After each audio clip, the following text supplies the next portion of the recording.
So we return to our communication soft skills etiquette, and we have 4 more Newsela articles that we're going to look at in relation to humans and animals and their communication with each other, their interaction with each other.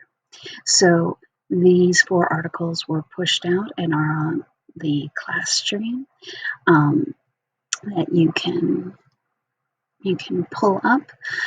So let's dive in to our 4 articles. Our first article that I'm going to go through with the activities is the new research dispels the notion that cats do not bond with their caregivers. Let me just pull this over. Now, this one has multiple writing prompts. So there's 2 writing prompts and a quiz. We have 1, describe what you think the author's purpose was for writing this text and whether they were successful in this purpose. Support your response with specific details from the text. And we also have a writing prompt that is, could studying the behavior in domesticated cats help us in understanding animal relationships in the wild? Make a claim, support your claim with relevant data or evidence from the article, then justify why data or evidence supports your claim. So, we're going to need to do some highlighting. In the text, the author is giving us information about data collected about cats. In general, the belief is that cats are ambivalent, that they don't care what we're doing when we're doing it. We are just human Pez dispensers of their food. But according to a study that was being done in relation to bonding patterns to replicate a 1970s study of parent and infant bonds, they were demonstrating that when a parent left the room and an infant was upset by the parent leaving the room to examine the parent-infant bond, they then tested this with kittens and their owners. They had done a similar test with owners and puppies, apparently, to test secure and insecure attachments. So this was done with 79 kittens over a 2-minute span of time. Testing this, they found that the majority of cats were essentially securely bonded to their owners. So what I was highlighting in my reading of the text was that the majority of cats do feel connected to their owners, and that the attachment style is one that the cat and the caregiver do feel this connection and socialization over time, and that the researchers were not able to determine much more than that the cats may or may not like their owners, because that's not what they were studying. But they were only looking at were they attached. They still might only look for, hey, that's my human, because they look to the human for security when they're feeling stressed out. Now, to look at the secondary question about what about the domesticated cats versus wild, that could this give us more information about the caretaker bond component, the idea of domesticated cats having this idea or role for people. They highlighted text of making this connection, this idea of a caretaker bond, and kind of developing these sociocognitive abilities. It is interesting to see where this connection might be. But just the fact that there is this feeling that there is a bond, a relationship, and that there is a caretaker role that the human is supposed to play in this is at least something to be said for the relationship between cat and human.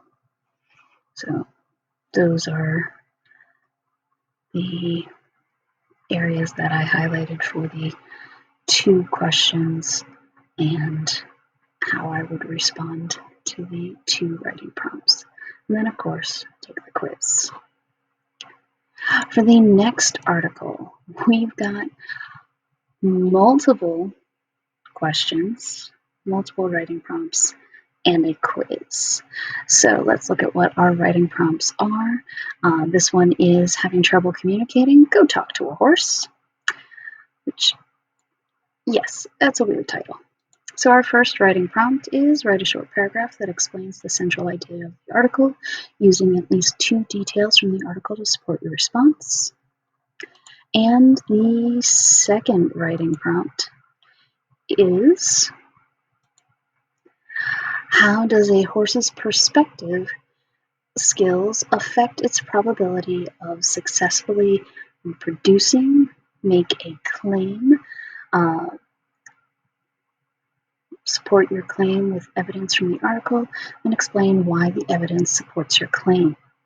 So, as we go through the article, again, we're going to use our highlighting tool. So, when we are looking at this idea of the horse's perspective, and the idea of the central idea of the article, I did 2 different colors in my highlighting. I've got green and I've got this like salmon color. So when you are talking about what is the central idea of the article, I really went with people open up more with horses. I think it's because the focus isn't on them. People focus on the animal's emotions. The animal picks up on their emotions. This is where communication comes in. Horses show us whether or not we fully see ourselves, and we begin to recognize our thought and coping patterns. And then with that whole concept of the, if I click on the right writing prompt, the perspective skills in its successfully reproducing, this idea that you have to basically have your confidence in check, and you can't really be in your own head with like, oh, like, what's wrong with me? What's going on with me? The idea is that you have to kind of be in in control of yourself and be willing to be in control of who you are and what you are. because a horse is a large animal, but a large animal that can be injured or harmed by someone that's not doing the right things. So if you are doing something wrong, you can put them in danger.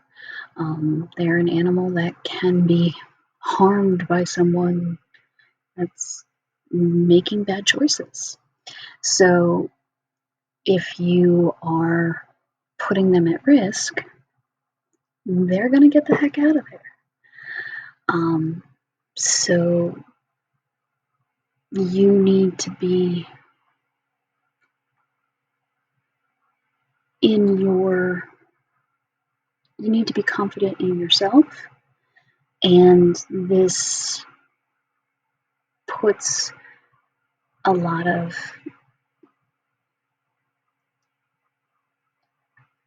control and self-awareness back into a real world setting. So the perspective skills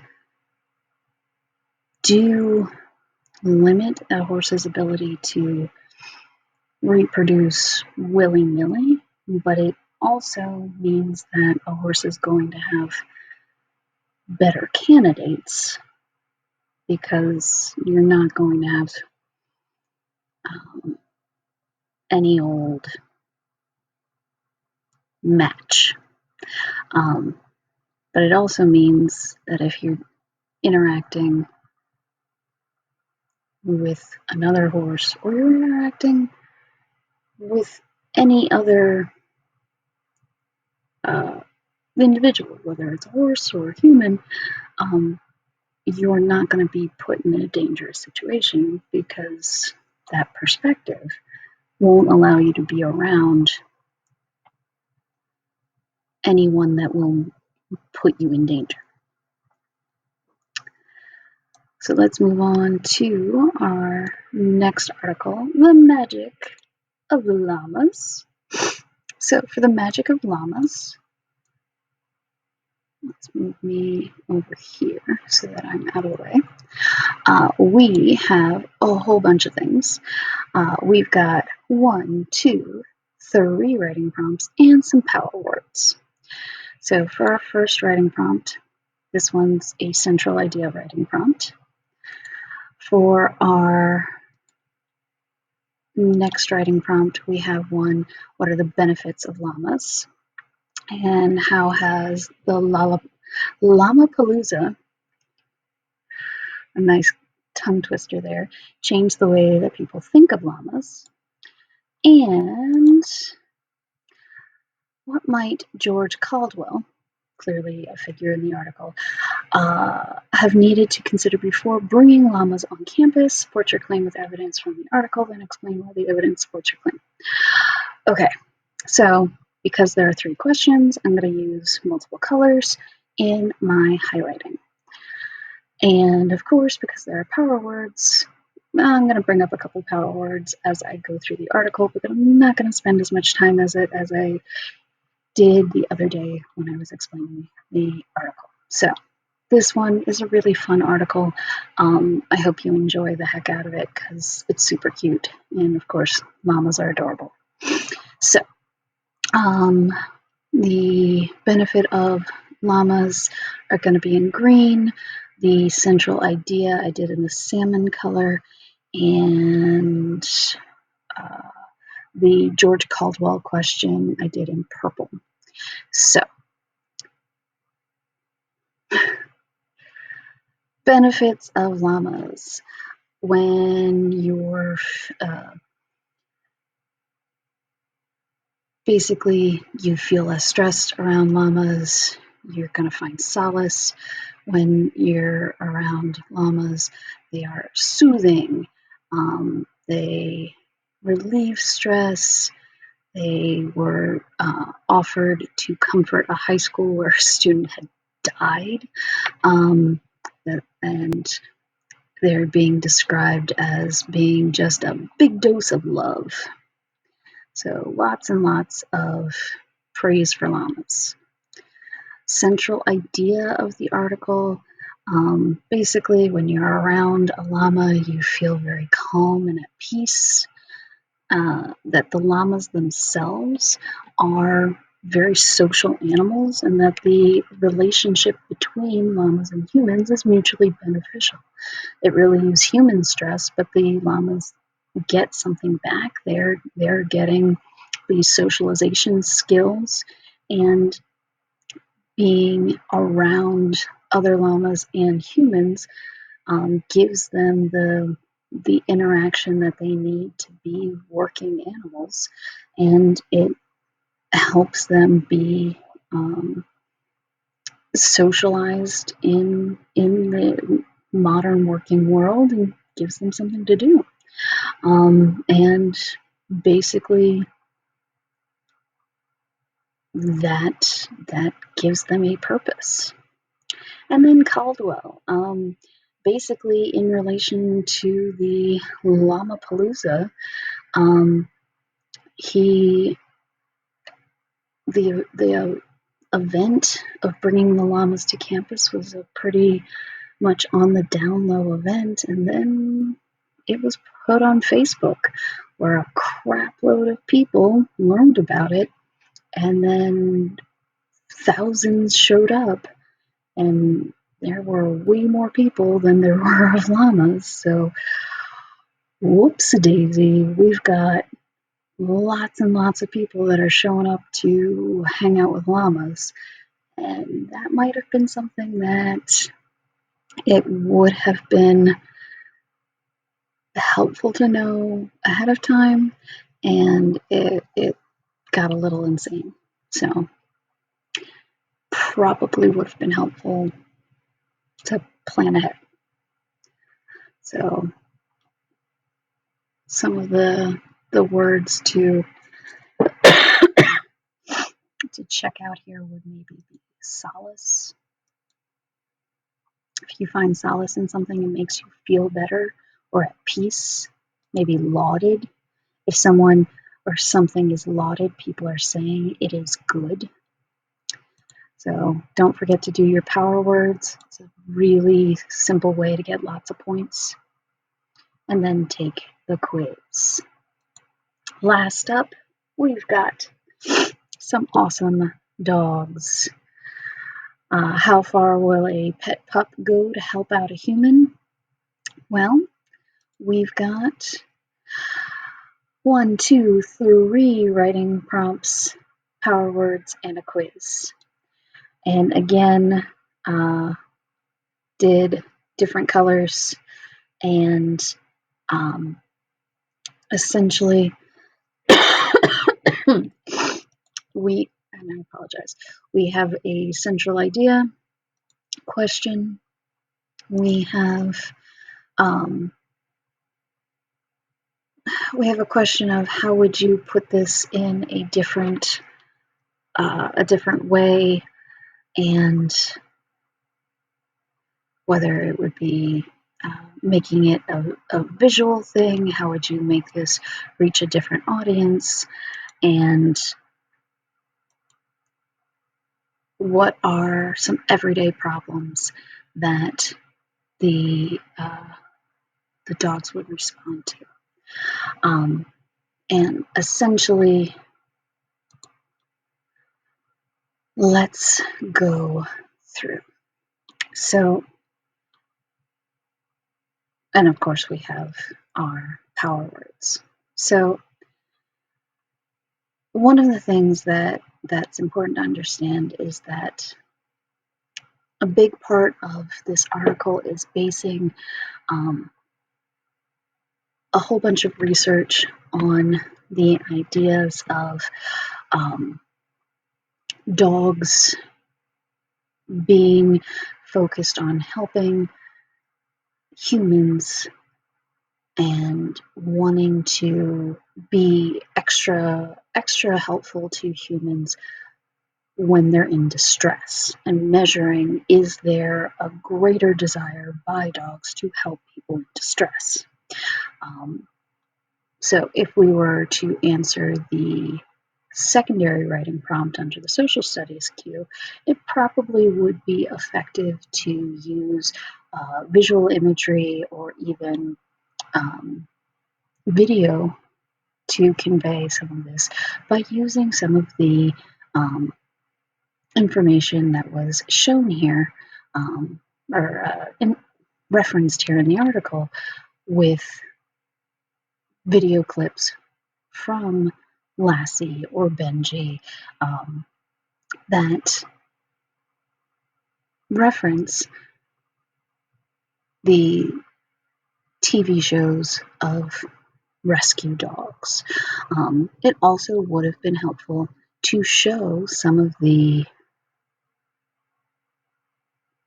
assistant dogs that are shown later in the studies that are service dogs in the industry helping people.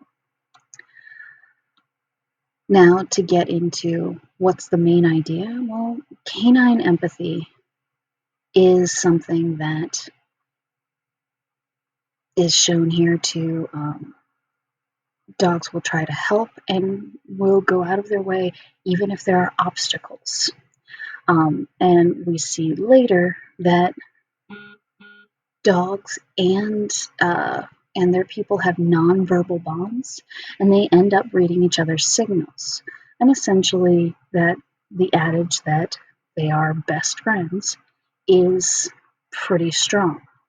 Now, as for the what are the everyday problems, we see that dogs respond to people that are crying. If there is someone that is exhibiting health symptoms that seem to indicate a stress reaction, the dogs respond to that. We also notice that the dogs are responding to things that would be work stresses. We also have other indicators of everyday illnesses that the dogs respond to. So these would all be possible indicators that dogs could respond to potential everyday problems, like an individual that is working from home, maybe homebound in some way, and needs some sort of daily service animal to be a physical aid in terms of ensuring that they don't remain sedentary, takes their medication, acts as a guardian of sorts. Maybe is someone that is a indicator of illness or stress in an individual, particularly someone that is like a rapid cycler of mental illness, someone that goes on and off of psychotropic meds, things like that.